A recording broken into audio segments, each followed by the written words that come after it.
Amen. Praise the Lord. Ang pinakamataas sa pagpupuri, kaluwalhatian, kadakilaan ay tanging sa ating pinakamamahal na Panginoong Diyos po lamang. At doble pong paggala sa ating beloved Honorable Pastor Evangelist Wildes Sada Almeda at sa patuloy po nating pag-alala sa mga gitong aral at turo po ng ating beloved Assistant Pastor Lina C. Almeda at pagbati rin po sa kailang mga beloved children at sa inyo pong lahat. At ako din po ay bumabati sa lahat po ng beloved fathers po ng Happy Father's Day. Ako po ay nagpapasalamat po sa ating pinakamamahal ng Panginoong Hesus. Unang-una po na kami po ay nakarating ng maluwalhati dito po sa dako ng Pilipinas mula po sa Kuwait, na kami po ay nakarating po na ng ligtas dito sa pangutong dalangin po ng ating ginagalang na mahal na pastor. Ako po ay nakakilala sa ating pinakamamahal na Panginoong Hesus. Taong 2015 po, ito rin po yung taon kung saan ang banal na gawain po doon po sa dako ng Kuwait ay nabuksan. Ito rin po yung taon na kung saan ang aking beloved husband ay nakasunod po sa dako po ng Kuwait. Kahit po nung nandito pa po kami sa dako ng Pilipinas, nagsishare na po siya ng mga kamangamang-gawal po ng ating pinakamamahal na Panginoong Hesus dito po sa ating banal na gawain. Ngunit nandiyan po talaga na ako'y nagbibingi-bingihan, nagbubulag-bulagan, dahil nandiyan nga po na ako'y lumaki sa dambuhalang relihiyon na paniniwala ko po na ay pinanganak po ako doon, ako po mamamatay doon din po sa dambuhalang relihiyon na yon. Ngunit nandiyan po talaga ang habag po natin pinakamamahal na Panginoong Hesus. Unang dalo ko po, nandiyan po na nag-observe lamang po ako. Nakita ko po talaga ang kaibahan po ng ating banal na gawain. Na mula po yung, pati po yung haba po ng pagpupuri. Nakita ko po yan. At nandiyan po na pangalawang pagdalo ko po, doon po sa dako po ng Kuwait. Nandiyan po na bigla na lang po ako umiiyak na hindi ko po alam kung ano po yung kadahilanan. Ngunit ang alam ko lang po, hindi po yung iyak ng kalungkutan dahil napakasarap po sa pakiramdam. At nandiyan po, sabi ng aking beloved husband na ako po hinihipo ng ating pinakamamahal na Panginoong Hesus. At tunay nga po, sa pagsunod ko pong pagdalo, doon po at nagpabautismo po ako sa tubig sa pangalan po ng ating pinakamamahal na Panginoong Hesus. At diyan po nagsimula na nagbago po ang aking buhay. Ang aking karamdaman po na hika, na matagal ko na po iniinda dito pa po sa dako ng Pilipinas. Tunay po yan na pinagaling po yan ang ating pinakamamahal na Panginoong Hesus. Maging ang aking sakit po sa tuhod na hindi ko po talaga kayang lumuhod ng matagal dahil naglalak po yan. Talaga pong tumitigas po yan.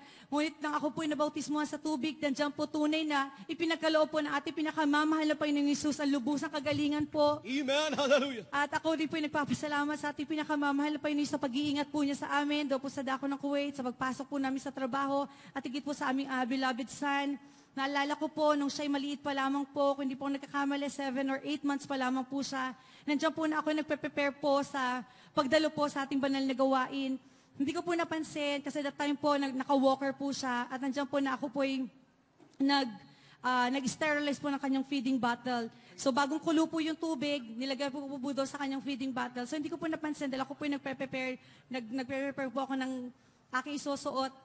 Hindi ko po napansin na siya po yung nakalapit doon po sa lamesa kung nasaan po yung kanyang feeding bottle na may mainit na tubig po.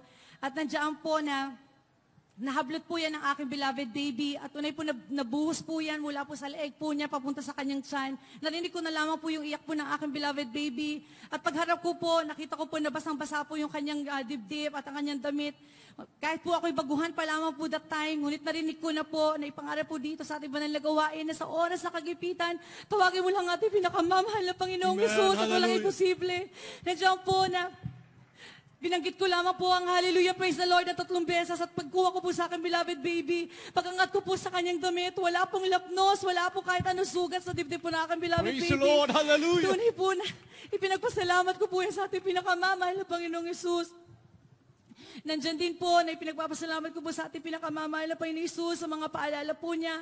Dumating po yung pagkakataon na hindi ko po naibigay kung ano po yung dapat po sa ating pinakamamahal na Panginoong Hesus because at time po, nagbabakasyon din po kami sa Pilipinas. Sabi ko, malaki ang gagastusin.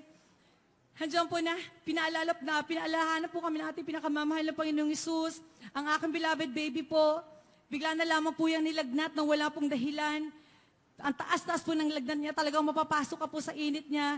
At nandiyan po na bigla po siyang kinumbulsyon. Sa unang kumbulsyon po niya, nakabawi po agad siya. Ngunit nung pangalawang kumbulsyon po, parang 1 hour interval lamang po, talaga po nakita ko po ang aking beloved baby na walang po ng buhay yan. Hindi na po siya nagre-respond, purple na po siya. Nandiyan po na kami ng aking beloved husband, nagsumamo sa ating pinakamamahal na Panginoong Isus, humingi ng tawad at nangako na ibibigay kung ano yung dapat sa ating pinakamamahal na Panginoong Isus. At tunay po na ating pinakamamahal Panginoong Isus, tunay sa kanyang pangako, hindi po niya tayo bibiguin. Nandiyan po na binuhay po niya ang aming beloved baby na yan. Lord, hallelujah. Kaya po, at simula po niya, nandiyan po na kami po natuto magbigay ng tapat sa ating pinakamamahal na Panginoong Isus.